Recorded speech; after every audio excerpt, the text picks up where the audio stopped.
नमस्कार मित्रों, आर के एजुकेशन यूट्यूब चैनल पर आप सबका हार्दिक स्वागत है। ऑनलाइन टेस्ट सीरीज पार्ट 3 आज लिया जाएगा। राजस्थान ज्योग्राफी और राजस्थान कल्चर से संबंधित प्रश्न आज ऑनलाइन टेस्ट में दिए जा रहे हैं। आशा करता हूँ कि इस टेस्ट पेपर को आप सब पूरा ऑनलाइन देंगे और अपनी रैंक इसमें ज़रूर आप देखेंगे। आप अपनी तैयारी कितनी की है उसका अवलोकन ज़रूर करें।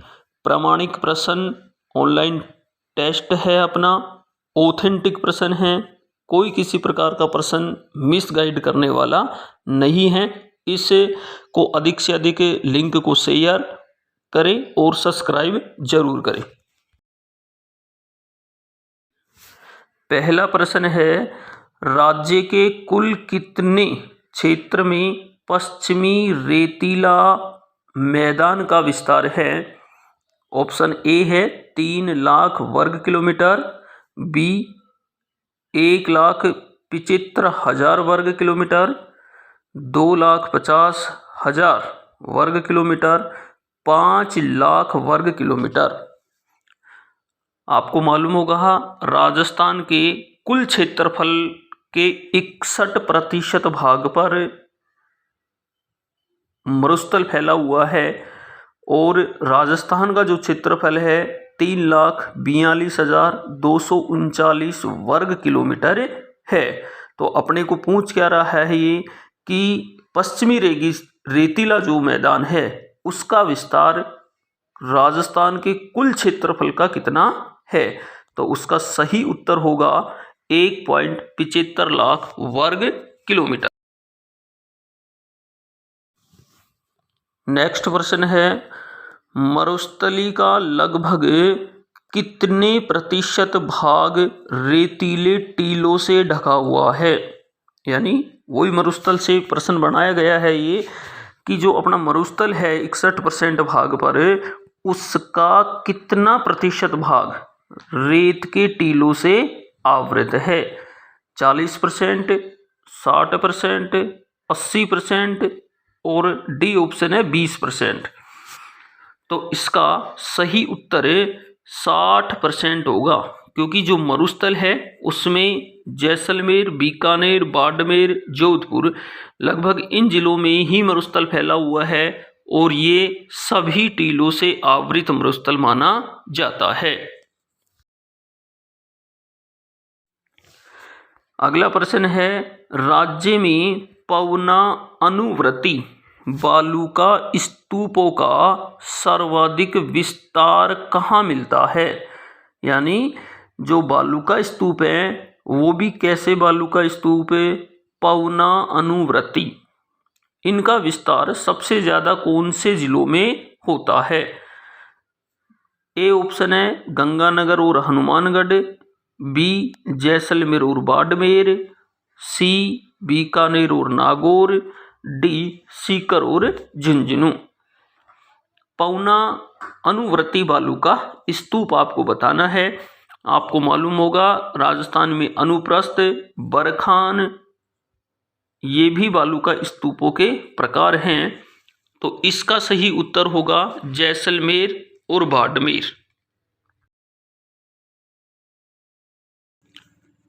नेक्स्ट है, जैसलमेर एवं पोखरण के निकट बालू का स्तूप मुक्त प्रदेश की पलाया झीलों को स्थानीय भाषा में क्या कहा जाता है? ए ऑप्शन है रन, बी खड़िन, सी जोहड़ और डी नाड़ा। जैसलमेर में पलाया झील भी पूछ ली जाती है परीक्षा में कि पलाया झीलों का निर्माण किसने करवाया था? तो ध्यान रखें, पलाया झीलों का निर्माण पालीवाल ब्राह्मणों के द्वारा जैसलमेर में करवाया गया था। इस प्रश्न का जो उत्तर होगा वो ध्यान रखना रन होगा, ऑप्शन ए। यानी पलाया झीलों को स्थानीय भाषा में रन कहा जाता है। नेक्स्ट, लूनी नदी के बेसिन को क्या कहा जाता है? ए गोडवाड क्षेत्र, बी थली, सी मगरा क्षेत्र और डी तोरावाटी क्षेत्र। लूनी नदी का जो बेसिन है उसे ध्यान रखें गोडवाड क्षेत्र के नाम से जाना जाता है। बीकानेर क्षेत्र है, ये थली जो क्षेत्र है ये बीकानेर का ही एक प्राचीन नाम है, ध्यान रखना। मगरा जो क्षेत्र है वो उदयपुर में है और तोरावाटी क्षेत्र यानी सीकर झुंझुनू जिसमें काटली नदी बहती है उस क्षेत्र को तोरावाटी कहते हैं। तो लूनी नदी के बेसिन को गोडवाड के नाम से जानते हैं। नेक्स्ट, मेरवाड़ा की पहाड़ियों का सर्वोच्च शिखर है, यानी आपको मालूम होगा कि मेरवाड़ा भी अरावली पर्वतमाला की ही पहाड़ियां हैं, लेकिन अपने से पूछा है कि मेरवाड़ा की सर्वोच्च पहाड़ी कौन सी है? तो हर्ष पर्वत ए ऑप्शन है, बी है तारागढ़, सी है गुरु शिखर और डी है एसराणा। तो मेरवाड़ा की जो सर्वोच्च पर्वत शिखर है वो है तारागढ़। हर्ष पर्वत शिखर में है, ध्यान रखना। गुरु शिखर सिरोही में है जो अरावली का सबसे ऊंचा पर्वत माना जाता है। इसी को संतों का शिखर कर्नल जेम्स टोड के द्वारा कहा गया था। और एसराणा पहाड़ी झालोर जिले में है। ये सभी पहाड़ियां अरावली की हैं। नेक्स्ट है घग्गर नदी के पाठ यानी जो पेटा फैलाव है उसको क्या कहते हैं? ए नाली, बी खाली, सी तली और डी सुगरा। तो नाली नदी को स्थानीय भाषा में हनुमानगढ़ जिले में क्या कहा जाता है? नाली कहा जाता है। जो घग्गर नदी है उसको स्थानीय लोग भी नाली के नाम से ही जानते हैं। तो इसका ए ऑप्शन सही होगा। आपको मालूम होगा नाली घग्गर के पेटे को भी कहते हैं और नाली भेड़ की एक नस्ल भी मानी जाती है। घग्गर नदी आंतरिक प्रवाह की राजस्थान की सबसे बड़ी नदी मानी जाती है। 465 किलोमीटर इसकी लंबाई है। नेक्स्ट है दिल्ली से पालनपुर तक विस्तृत अरावली पर्वत श्रृंखला की कुल लंबाई कितनी है? ये बहुत सीधा प्रश्न है, इसका उत्तर आप सब दे देंगे कि अरावली पर्वतमाला की टोटल लंबाई कितनी है। तो ए ऑप्शन है 692 किलोमीटर, 550 किलोमीटर, 490 किलोमीटर और 1052 किलोमीटर। तो अरावली पर्वतमाला की कुल लंबाई है वो 652 किलोमीटर है। राजस्थान में अरावली पर्वतमाला की लंबाई 550 किलोमीटर है, ध्यान रखना। और राजस्थान में अरावली का 80% भाग स्थित है। और इसकी कुल लंबाई पूछे तो 652 है, राजस्थान में लंबाई पूछे तो 550 है और राजस्थान में इसका हिस्सा पूछे तो ध्यान रखें 80% है। नेक्स्ट है अरावली पर्वतमाला किस प्राचीन भूखंड का अवशेष है? Angara land, B Gondwana land, C Arbud और डी हिमाद्री। अपन सबको मालूम है कि संपूर्ण पृथ्वी अंगारा लैंड और गोंडवाना लैंड के ही अवशेष माने जाते हैं। तो अपनी जो अरावली पर्वतमाला है वो ध्यान रखना गोंडवाना लैंड का अवशेष माना जाता है। अरावली से इसलिए प्रश्न ज़्यादा बनाए गए हैं इस टेस्ट में क्योंकि अरावली से भी कंपटीशन एग्जाम में प्रश्न पूछा जाता है। नेक्स्ट है राज्य की सर्वोच्च पर्वत चोटी गुरु शिखर जिसकी ऊंचाई 1722 मीटर है के निकट कौन सा पठार स्थित है? तो ए ऑप्शन भोराट का पठार, बी ऑप्शन ऊडिया का पठार, सी ऑप्शन मालवा का पठार और डी ऑप्शन भीम का पठार। गुरु शिखर सिरोही में स्थित है, ध्यान रखें। और इसके पास में जो सर्वोच्च पठार स्थित है वो है ऊडिया का पठार। ध्यान रखें, ऊडिया का पठार राजस्थान का सबसे ऊंचा पठार भी माना जाता है, जिसकी ऊंचाई 1360 मीटर है। राजस्थान का दूसरा सबसे ऊंचा पठार भोराट का पठार है, जिसकी ऊंचाई 1200 मीटर है। नेक्स्ट प्रश्न है, किस लोक देवता को सर्प ने अपनी जीभ पर ढसा था?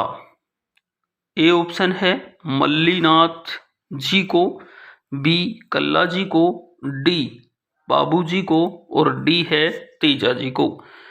तो आपको मालूम होगा कि नागों का जो देवता है वो तेजा जी को कहा जाता है। काला बाला का देवता, कृषि कार्यों का उपकारक देवता भी तेजा जी को कहा जाता है। जब तेजा जी ससुराल जा रहे थे तो उस समय सूरसरा नामक गांव किशनगढ़ अजमेर में है, जहां पर तेजा जी को सांप ने काट लिया था। तो इसका सही उत्तर होगा तेजा जी। नेक्स्ट प्रश्न है, निम्न में से कौन सा लोक देवता शेषनाग का अवतार माना गया? A option Kalla ji, B Veer Teja ji, C Babuji Rathore, और डी देवनारायण जी। तो ध्यान रखें कि शेषनाग का अवतार जो माना जाता है वो कल्ला जी को माना जाता है। कल्ला जी को ही 4 हाथों वाला लोक देवता भी कहा जाता है, क्योंकि कल्ला जी का जो चाचा था जयमल, वो उदय सिंह का सेनापति था मेवाड़ में। और उदय सिंह के ऊपर जब अकबर ने आक्रमण किया था तो उस आक्रमण में जयमल घायल हो गया था, और कल्ला जी अपने चाचा जयमल को कंधों पर बिठाकर और अकबर की सेना से लड़ाई की थी, इसलिए इसको 4 हाथों वाला लोक देवता भी कहते हैं। नेक्स्ट सीधा सा प्रश्न है, महिलाएं नथ धारण करती हैं। ए ऑप्शन है गले में, बी ऑप्शन है अंगुली में, सी है अंगूठे में, डी है नाक में। तो ध्यान रखें, महिलाएं जो नथ पहनती हैं वो नाक में पहनती हैं। आजकल वर्तमान समय में आभूषण महिलाओं के द्वारा बहुत कम पहने जाते हैं, तो बहुत महिलाओं के खुद के भी बहुत कम ध्यान रहता है कि नथ कहाँ पहनी जाती है। ये प्रश्न वर्ष 2011 सेकंड ग्रेड में पूछा गया था, और उस समय भी काफ़ी लोगों की गलत हुआ था, क्योंकि अपन जब 2 ऑप्शन समान मिल जाते हैं तो फिर अपन ज़्यादा दिमाग लगाना शुरू कर देते हैं कि अब तो इन्हीं में होगा। तो इसमें भी 2 ऑप्शन दिया, अंगुली और अंगूठा, तो ऐसा नहीं है, नथ नाक में ही पहनी जाती। नेक्स्ट है, निम्नलिखित में से कौन सा आभूषण सिर का नहीं है? निम्नलिखित में से कौन सा आभूषण सिर का नहीं है? ए है बोरला, बी है टीकड़ा, सी है रखड़ी, और डी है घोकरू। तो ध्यान रखना, बोरला होता है वो भी कहाँ पहना जाता है? सिर में ही पहना जाता है। टीका भी सिर में पहना जाता है, रखड़ी सिर में ही पहनी जाती है। तो इसका सही उत्तर होगा घोकरू, क्योंकि घोकरू नामक आभूषण सिर में नहीं पहना जाता है। नेक्स्ट प्रश्न है, आदिवासियों द्वारा पहने जाने वाला सबसे प्राचीन वस्त्र कौन सा है? यानी आदिवासी लोगों के द्वारा पहना जाने वाला जो सबसे प्राचीन वस्त्र है वो कौन सा है? तो ए ऑप्शन है नादना, बी है कटकी, सी है लूगड़ा, और डी है चुन्नड़। तो इसका सही जो उत्तर होगा वो नादना होगा, क्योंकि आदिवासी के द्वारा पहने जाने वाला सबसे प्राचीन वस्त्र नादना था। नेक्स्ट है, चौंप नामक आभूषण शरीर के किस अंग पर पहना जाता है? दो आभूषण एक समान होते हैं, एक चूंप होता है और एक चौंप। तो ध्यान रखें, चूंप नामक आभूषण दांत में पहना जाता है, लेकिन अपन से पूछा जा रहा है चौंप। तो इसका ए ऑप्शन है गर्दन, बी ऑप्शन है कलाई, सी ऑप्शन है मस्तक और डी ऑप्शन है नाक।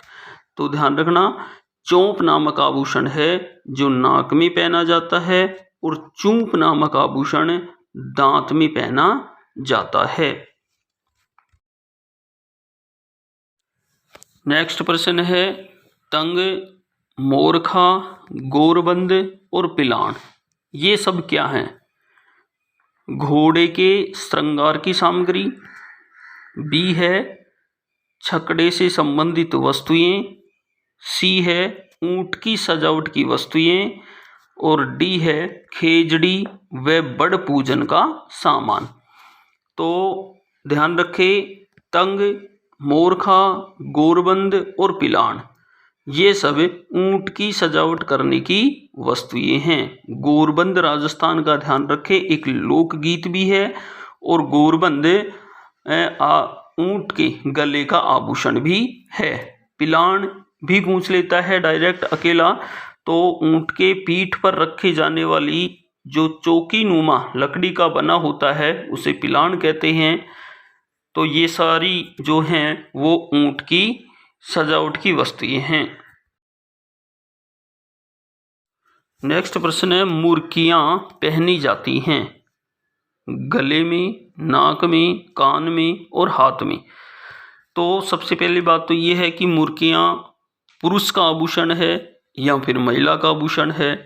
तो ध्यान रखें, मुर्की या मुर्कियां पुरुष का आभूषण है, महिला का ये आभूषण नहीं है।